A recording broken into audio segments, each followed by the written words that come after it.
Բարդացրելի հայրենակիցներ, այսօր ապրիլի 22-ն է, եւ սա արդեն մեր երկրորդ հաղորդումն է, երեկոյան հաղորդումն է,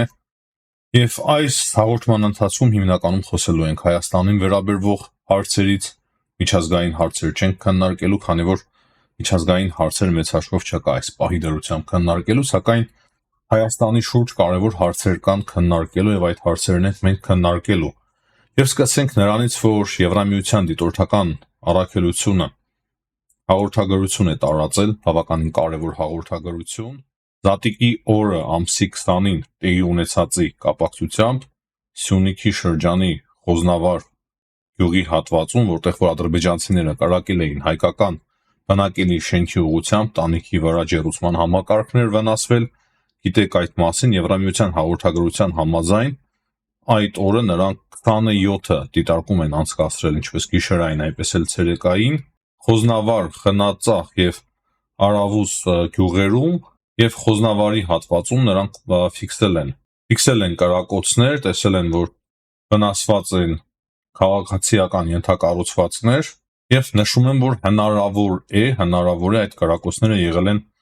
ադրբեջանական դիրքերից։ Չափազանց կարևոր հայտարարություն է, սիրելի հայրենակիցներ, շատ լավ է, որ Եվրամիության դիտորդական առաքելությունը ներկա է գտնվել եւ ասում է, որ հրադադարի խախտման ռեժիմ են իրենք արձանագրել, որ քաղաքացիական ենթակառուցվածք է վնասվել, բայց որ հնարավոր է ադրբեջանական դիրքից է եղել կրակոցը, դա ես չեմ հասկանում, իրոք չեմ հասկանում, քանի որ այսօրվա դրությամբ իրենց դժվարություն չի ներկայացնում նորմալ հետաքննություն անցկացնել եւ հստակ հայտարարել, թե որտեղից է եղել այդ կրակոցը, ովքեր են վնասել, այսինքն դժվար չի արձանագրել, թե ինչ տրայեկտորիայով այդ փամփուշտը թռել, որ դիրքերից են կրակել եւ ինչպես են եւ ինչ են խոցել։ Եվ այս առումով ես տեսնում եմ, որ կիսատ արձագանք կա Եվրամիության դիտորդական առաքելության կողմից, հույսով եմ հայկական լրատվամիջոցները նորմալ, որոշ չափով օբյեկտիվ, որոշ չափով ավելի անկախ, որոնք որ միայն գրանտակեր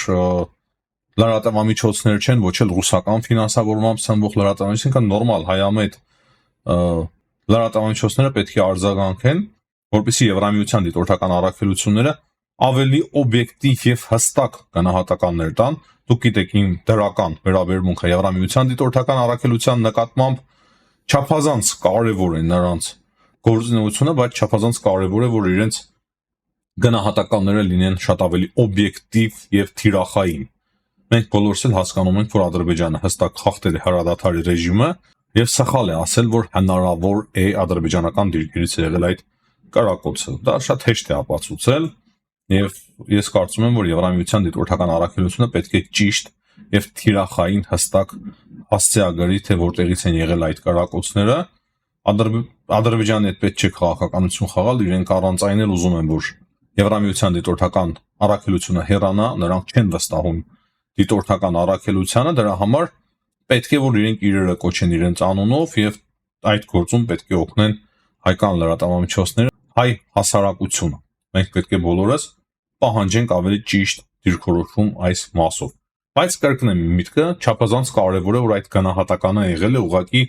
պետք է որ այդ գնահատականները կիսատ չլինեն։ Հայաստան-Ադրբեջան հարաբերությունների մասով այսօր հայտարարությամբ է հանդես եկել նաեւ Ալեն Սիմոնյանը, ճեպազրույցի ընթացքում նա անդրադարձել է հայ-ադրբեջանական կարգավորման գործընթացին, ասելով, որ ինքը չի համարում, որ հայ-ադրբեջանական բանակցությունները փակ ուղում են, իր խոսքերով քննարկումները Ադրբեջանի հետ շարունակվում են, ու նրա խոսքերով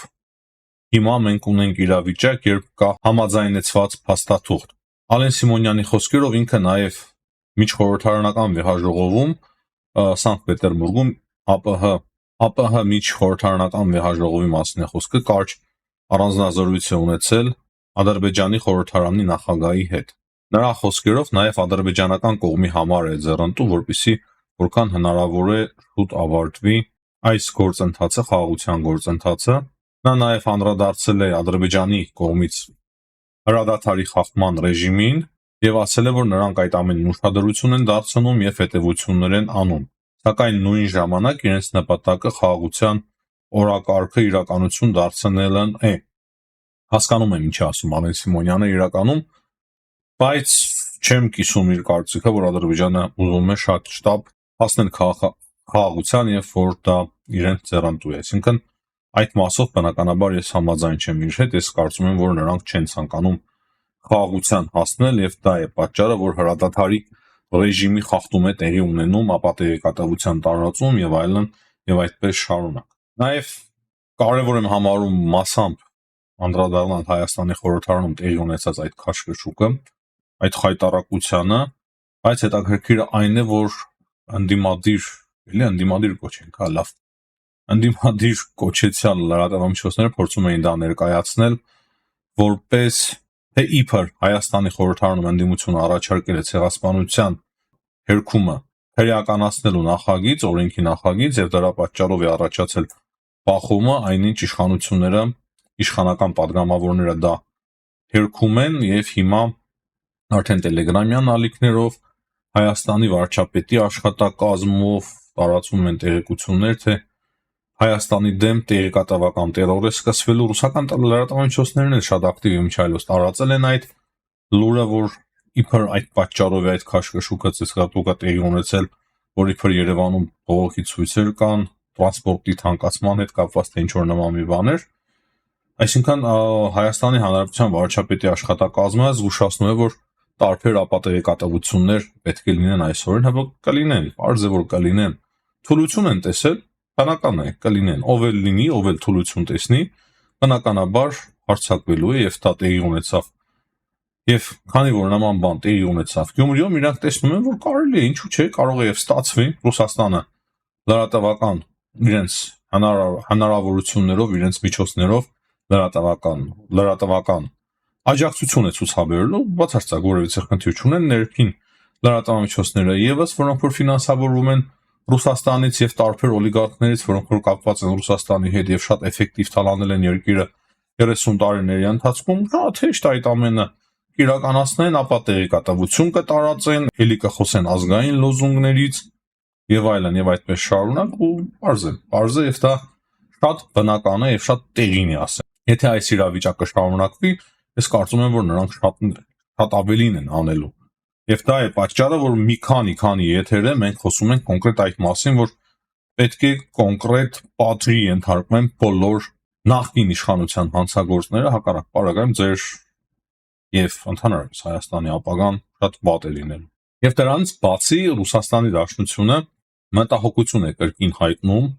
Հայաստանի Եվրամիության ձգտումներից։ Հիմա փոխարտգործ նախարար Ալեքսանդր Գորկոն է արել հայտարարություն, Գալուզինից բերցանք մի Գորկոն է անում հայտարարություն, եւ նա ասում է, որ բավականին լուրջ մտահոգություններ է առաջացնում Ռուսաստանի մոտ Հայաստանի ձգտումները դառնալ Եվրամիության անդամ, հիշել են կրկին ԵԱՏՄ-ն, թե Հայաստանը ինչ մեծ շահույթ է ստանում, ԵԱՏՄ-ից Հայաստանի բնական դաշնակից է Ռուսաստանը եւ ԵԱՏՄ երկրները, եւ նրանք մտահոգված են, որ արևմուտքը ներքաշելու է Հայաստանին իրենց աշխարհաքաղաքական խաղերի մեջ։ Հաստատի Ռուսաստանը պետք է այստեղ ասել եւ միշտ է պետք ասել, կրկին առաջնորդվում է կայսերական մոտեցումներով, Հայաստանը ինքնիշխան պետություն է,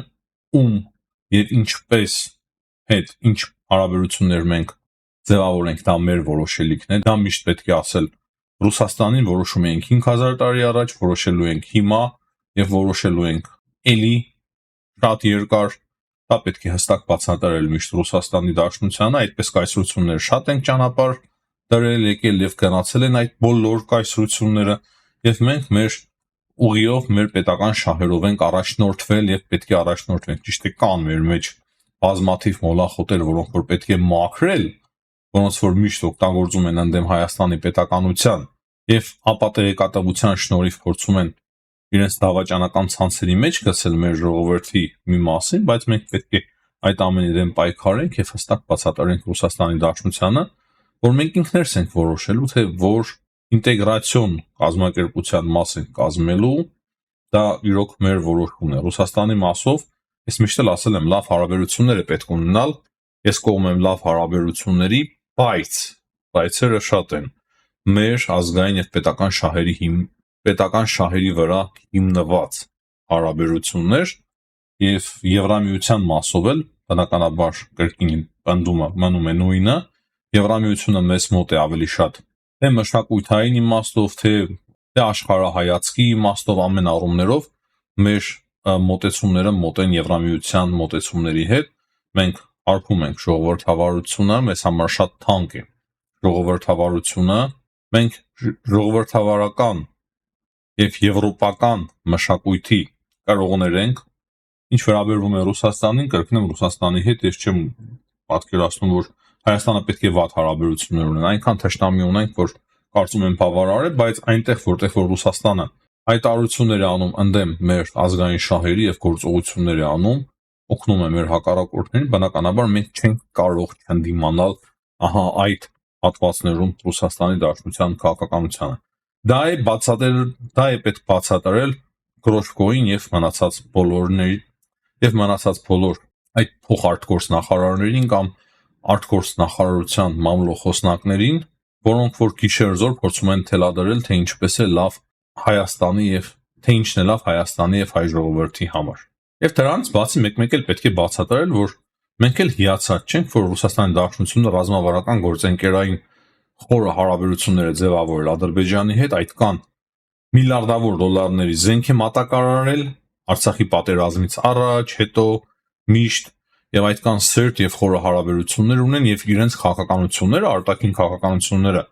որոնք որ վերաբերվում են Հայաստանին, հիմնականում համահունչ են։ Մեր դուրն էլ դա չի գալիս եւ դա շատ ավելի լուրջ է, քան Հայաստանի ձգտումները Եվրամիությանը։ Եվրամիության մասով աշխարհակաղակական որևիցե կարծիք Հայաստանը չի արտահայտել Ռուսաստանի մասով, չի արել որևիցե հայտարարություն, որը որ վնաս է հասցնում Ռուսաստանի պետական շահերին։ Այսինքն մենք աշխարհակաղակական խաղերի մեջ չենք մտել ընդդեմ Ռուսաստանի, բայց Ռուսաստանը մտնում է այդ խաղերի մեջ Ադրբեջանի հետ մեկտեղ եւ նույնիսկ մեկ-մեկ ավելին Ադրբեջանին է հրահրում ընդդեմ Հայաստանի։ Շատ պարզ հստակ պետք է բացատրել։ Ու իմիջիայլոց ես կարծում եմ, որ դա անում են բոլոր հետխորհրդային երկրները, բնականաբար Բելարուսի վիճակի չէ դա անելու, բայց կազախները, կիրգիզները, տաջիկները, ուզբեկները, վրացիները, բոլոր ադրբեջանցիները, բոլորը դա անում են եւ շատ լավ ձևով իրենց ազգային շահերը բացատրում են Ռուսաստանի Դաշնությանը։ Եվ մեկ-մեկ նույնիսկ Ռուսաստանի Դաշնության նախագահը ստիպված է լինում փոխել իր ոճը եւ մոտեցումը եւ հայտարարությունների ձևը նախկին հետխորհրդային երկրների ղեկավարների նկատմամբ։ Օրեր առաջ ընդամենը Ղազախստանի նախագահի հետ Վլադիմիր Պուտինը հեռախոսազրույց էր ունեցել եւ փորձում էր արդարանալ, քանի որ շատ կոպիտ կոշտ հայտարարություններ էին դրանից առաջ արել ռուսները ղազախների հասցեին։ Եվ մեկ կարևոր հարցի եւս ցանկանում եմ անդրադառնալ, խոսքը Ջավախկա հայության տուգանելու մասին է Հայաստանի Հանրապետության տարածքում, երբ որ Ջավախկա հայերը մտնում են իրենց մեքենայով Հայաստան, ու քանի որ բարեկային ծառայությունը շատ հաճախ կանգնեցնում է եւ ստուգում է իրենց վարորդական իրավունքը, հայտնաբերում են, որ նրանք Հայաստանի քաղաքացի են, բայց ունեն վրացական վարորդական իրավունք, քանի որ նաեւ Վրաստանի քաղաքացի են, բնակվում են Վրաստանում, սկսում են տուգանել նրանց 10,000 դրամով։ Այս հարցը բարձրաձայնել է նաեւ Հայաստանի Հանրապետության խորհրդարանի падգամավոր Շիրակ Թորոսյանը, բայց ես որքան հասկանում եմ, այս պահի դրությամբ հələ որ հարցը չի լուծվել, այս մասին ինձ տեղեկացրել են Ջավախքի իմ հայրենակիցները, ովքեր որ բախվում են այդ խնդրին, եւ սա բավականին լուրջ հարց է, ես ուզում եմ, որ Հայաստանի իշխանությունները անպայման այս հարցի վրա ուշադրություն դարձնեն եւ որքան հնարավոր է շուտ լուծեն այս հարցը, հակառակ պարագայում ես խոստանում եմ, որ շատ հաճախ այս հարցը մենք բարձրաձայնելու ենք եւ եթե հարցը լուծում չստանա, կարող է ամեն օր մենք այս մասին սկսենք խոսել, մինչեւ որ Հայաստանի իշխանությունները չլուծեն այս հարցը մեկ եւ վերջ։ Ինչու մեր հայրենակիցները Ջավախքից միշտ Հայաստան մտնելով 10,000 դրամով պետք է տուգանվեն։ Դա ուղղակի անթույլատրելի է եւ այս հարցը շատ արագ պետք է լուծվի։ Եվ մեկ կարևոր տեղեկություն եւս թուրքական թերթը հաղորդում է, որ Երևանը միացվել է չինական այն նախագծին, որով որ Չինաստանը մեծ տրանսպորտային ծրագիր է իրականացնելու, մեկ գոտի մեկ ճանապարհ ծրագրի մասին է խոսքը, եւ Հայաստանը եւս ներառված է չինական այդ ծրագրի մեջ, որը որ կարող է փոխել ընդհանրապես հարավային Կովկասի պատկերը, բավականին լուրջ եւ մեծ նախագիծ է եւ ըստ թուրքական այդ թերթի Հայաստանը եւս ներառված է այդ ծրագրում եւ Հայաստանի խաղաղության խաչմերուկ ծրագիրը եւս ներառված է այդ նախագծի մեջ։ Այստեղ կարևոր է նշել, որ հիմա Իլհամ Ալիևը պետական այցով մեկնել է Չինաստան, դա չափազանց կարևոր է մեզ համար հասկանալ, թե ինչ է Ալիևը խոսելու Չինաստանում, նրանք հիմա ռազմավարական գործընկերներ են, չափազանց կարևոր է, որ մենք նաև դա հասկանանք, թե ինչ է Ալիևը այնտեղ քննարկելու, ինչ հայտարարություններ է անելու, եւ եթե նույնիսկ տեղեկություններ ունենանք ներքին կարգով շատ ավելի լավ, քանի որ մենք հասկանում ենք, որ Չինաստանից հիմա շատ բան է կախված մեր տարածաշրջանը, միջայլոց Վրաստանը եւս ռազմավարական հարաբերությունների փաստաթուղթ ունի Չինաստանի հետ։ Այստեղ նաև կարևոր եմ համարում խոսել այն մասին, որ Ամերիկայի Միացյալ Նահանգները հիմա շատ են խորացնում իրենց հարաբերությունները Հնդկաստանի հետ, հատկապես ռազմատեխնիկական համագործակցությունը F-35 ինքնաթիռների վաճառքի մասին է խոսքը, լուրջ խորը հարաբերություններ են ձևավորում եւ նաև օգնելու են Հնդկաստանին զարգացնել Հնդկաստանի տնտեսությունը, հիմնական մրցակից են դարձնում Հնդկաստանին, Չինաստանին, իսկ Ալիևը կարող է նաև Չինաստանի ուշադրությունը սևեռել այն փաստի վրա, որ Հնդկաստանը զենք է մատակարարում Հայաստանին, այսինքն մենք պետք է պատրաստ լինենք, որ ահա այդպիսի խոսակցություններ, ահա այդպիսի խաղերի թատերաբեմում է հայտնվելու նաև Հայաստանը։ Եվ վերջում մի կարևոր տեղեկություն եւս կա, որ այսօր Մեծ Բրիտանիայի բոլոր քաղաքական կուսակցությունների եւ խորհրդարանի երկու պալատների падգամավորները հավաքվել էին Լոնդոնում արքանքի տուրք մատուցելու հայոց ցեղասպանության 110-րդ տարելիցին։ Չափազանց կարևոր է, որ մենք շարունակենք զբաղվել ցեղասպանության միջազգային ճանաչման հարցով, չնայած որ ես համոզված եմ, որ ցեղասպանության միջազգային ճանաչումը վաղուց ավարտվել է, աշխարհի բոլոր նորմալ ցիվիլ երկրները ճանաչել են հայոց ցեղասպանություն, սակայն այս հարցը այնուամենայնիվ պետք է պահել օրակարգում։ Շատ կարևոր է, որ ցեղասպանության հարցը մենք կարողանանք պահել միջազգային օրակարգում։ Եվ այս առումով երևի թե Հայաստանի արտգործնախարարությունը իր քաղաքականության մեջ պետք է որ կրկին փոփոխություններ մտցնի եւ շատ ակտիվ սկսի աշխատել հայոց ցեղասպանության միջազգային ճանաչման եւ դատապարտման ուղղությամբ։ Քանի որ Թուրքիայի հետ բանակցությունները ես այս պահի դրությամբ չեմ տեսնում, որ որևիցե նորմալ արդյունք են տվել։ Հետևաբար մենք պետք է շարունակենք ցեղասպանության միջազգային ճանաչման քաղաքականությունը։ Եվ մեկ կարևոր հաղորդագրություն եւս Ամերիկայի Միացյալ Նահանգների դեսպանատնից Հայաստանում, որ դեսպան Քվինը կարևոր հանդիպում է ունեցել ատոմային էներգիայով զբաղվող ընկերություններից մեկի հետ եւ քննարկել են Հայաստանի էներգետիկ անվտանգության հարցը եւ այդ հաղորդագրության մեջ նշվում է, որ Ամերիկայի Միացյալ Նահանգները ունեն բավականին մեծ փորձ այդ ոլորտում եւ նրանք ի վիճակի են ապահովելու Հայաստանի էներգետիկ անվտանգությունը։ Լավ է, որ Ամերիկայի Միացյալ Նահանգների դեսպանը զբաղվել է սկսել այս հարցով։ Մենք օրեր առաջ նաև խոսել ենք այն մասին, որ Չինաստանը եւս հետաքրքրություն է հայտնում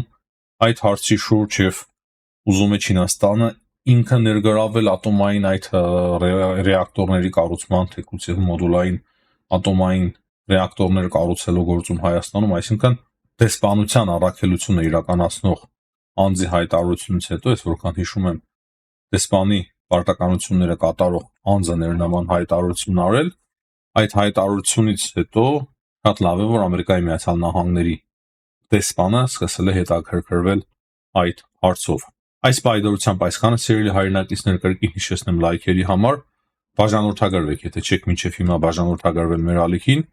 հաջողություն եմ ցանկանում բոլորին, ցտեսություն, կհանդիպենք։